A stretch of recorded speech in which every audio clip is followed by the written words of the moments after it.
Amy Thurman back with more readings from A Course in Miracles. I have decided to do little segments because this is very dense, it's very heavy. The verbiage and the terminology can be really hard to understand sometimes, so we're going to just take it a little bit at a time. So I'm going to be doing a bunch of videos, just really short, digging into specific pieces of it. So today we're going to talk about the preface, how it came. This is the part, if you're following along in the book, it's called the preface, how it came. I don't know if you can see that. The preface, how it came. I'm going to read just a part of this to you, and then I will explain more about what that means. The psychologist that it refers to here, her name is Helen Schuckman. And so it says that this is her speaking. Psychologist, editor, conservative in theory, and atheistic in belief. Keep that in mind. She's an atheist. She does not believe in God or any form of higher power. I was working in a prestigious and highly academic setting, and then something happened that triggered a chain of events I could never have predicted. Isn't that how life is? Oh, I love that. The head of my department unexpectedly announced that he was tired of the angry and aggressive feelings that our attitudes reflected. She's referring to herself and her colleague, what's his name? William Thetford, who she calls Bill. The head of their department was tired of the angry and aggressive feelings that she and Bill were reflecting.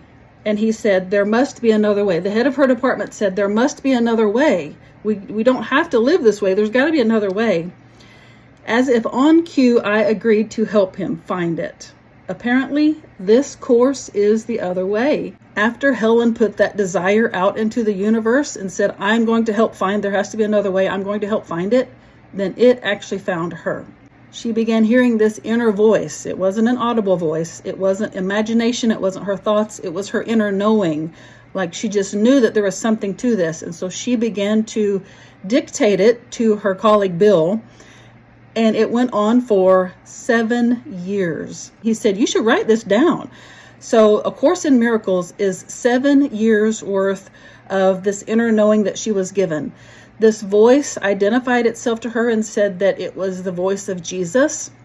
But it doesn't mean the Jesus that you and I know as Jesus, not the churchy Jesus.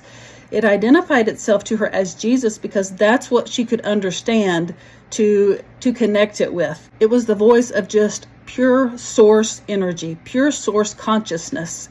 And she didn't write it, she received it. It's not a Christian text. It is simply the source energy that is here for my good, your good, for everyone's, for the highest good of all. That's what this is about.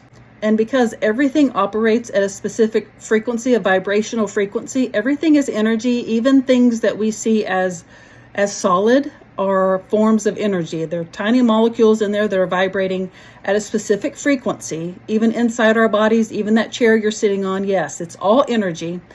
So she was operating and vibrating at a specific frequency that allowed this to come into her, that allowed her to receive this inner knowing and be able to write this beautiful, beautiful book, A Course in Miracles. And what I want you to know is that you are not here because of her. You are here because you're ready to.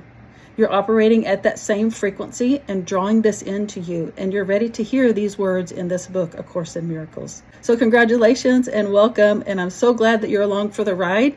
If you find this helpful, I would love for you to share it so that other people who are also on our same vibrational frequency can find us and we can learn more about this together. I don't know everything. I'm still learning, but it's impacting me so deeply that I want to share it with others. And so that's what this is about. And I will see you in the next video.